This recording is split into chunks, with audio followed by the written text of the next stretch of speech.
outrageous behavior from federal employees and reminds me of my favorite one. This person was second in charge at the EPA in the Obama administration. I can't remember his name. He went to jail eventually, but for about a decade, he was telling his superiors at work, well, I'll be missing a lot of work and I won't be here a lot of times because, I also work for the CIA. And I didn't realize people worked for the EPA and the CIA at the same time, but nobody ever called the CIA to ask him if he worked there. He did this for a decade. In the end, I think he owed over $1 million that he had to pay back in salary, and I think he went to jail. But it went on for a decade, and he just simply told people. But we had a shutdown, and during the shutdown, they actually did some of the things you're supposed to do. They actually looked at his worksheet, and he hadn't been there in 6 months, and they're like, oh, yeah, he works for the CIA. Well, has anybody ever called the CIA? They called and they'd never heard of him. So the outrageous stuff goes on, and, I'm glad we're shaking it up. I'm glad we're doing this. But I guess one of the things I wanted to point out is that, Mr. Ueland, you've worked most of your career, if not all your career, for the federal government. So do you have a preconceived notion that federal employees are all bad?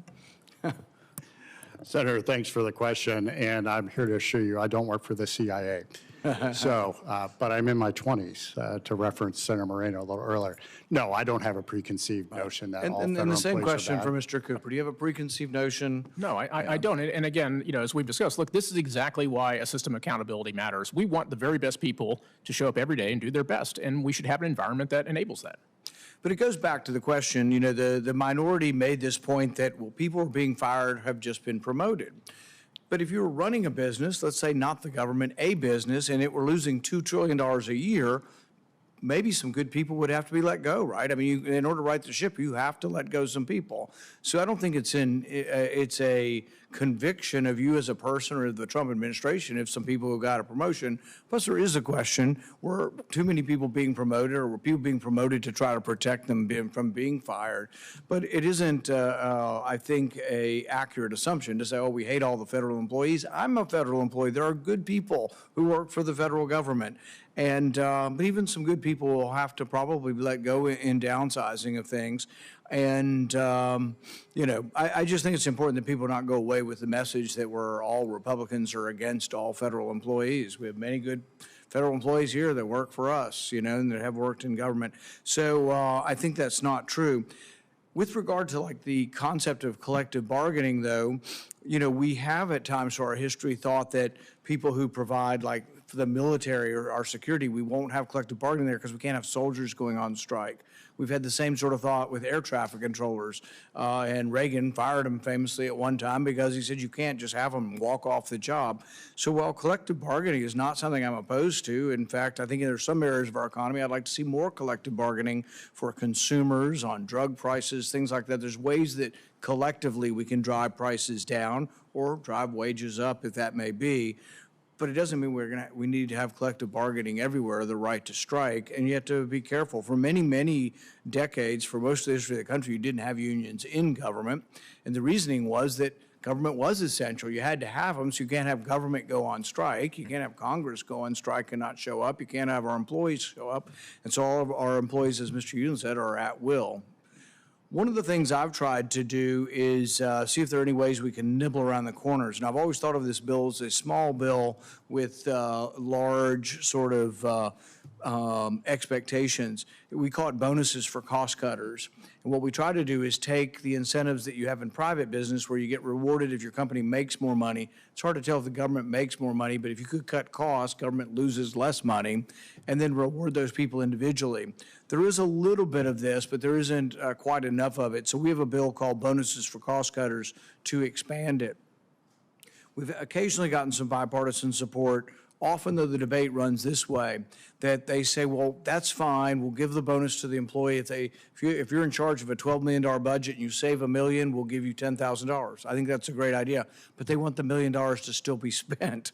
And my whole point is, if you save $1 million, let's send it back to the Treasury, which we'll get back into this debate over impoundment. We're not going to solve that today, but ultimately it's going to have to be solved. And in the meantime, as I've told you both privately and everybody who will listen, we hope the administration will send us back a rescission package.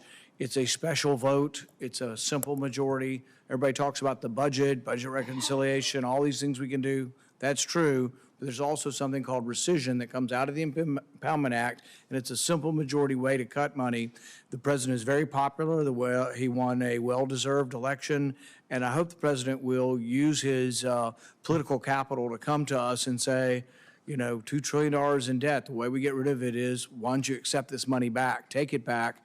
And once we do, it'll send this message. The public's behind him. Really, the public, frankly, mostly is behind the, not spending $2 million doing sex changes in Guatemala, not spending $3 million on girl-centric climate change, not spending $4 million on social media influencers in Ukraine. The public is with us on this. But I've been advocating to have it sent back, have it sent back through rescission so it's voted on by Congress and it has some permanence. Senator, can I just quickly respond on rescissions? The director has been very public, the president as well, very clear to us at OMB. We will be sending a rescissions package, at least one, to Congress. We do expect success. We are excited about the partnership, and we're looking forward to the president being able to sign into law actual provable spending eliminations through the process of rescission. And we'll end with this. Mr. Cooper, I don't know if you've heard of one of your predecessors. His name was Don Devine, and he was OPM director for Reagan, and he's a friend of mine. He's written several books. One of his books is America's Way Back. I highly recommend it. Sort of the thesis from my point of view is that freedom requires tradition, or another word for tradition is virtue. Washington talked about this, a lot of our founding fathers, and the reason you need virtue and you need some kind of religious foundation or sense of right and wrong is that there aren't enough policemen. We don't think about it. It's like, well, why do people not steal? Because they'll go to jail? Some people don't steal because they'll go to jail, but most of us don't steal because we think it's wrong. But if 98% of us quit believing in right and wrong, there are dangers to that, and it's just the importance, and government can't create that. That's something you accept personally, your religion, your tradition, your faith, right and wrong. Maybe I'm a big fan of Don Devine's, and maybe when you're done, you'll go on to write famous books like Don Devine. But we wish you both, we wish you both success. Thank you, Mr. Chairman.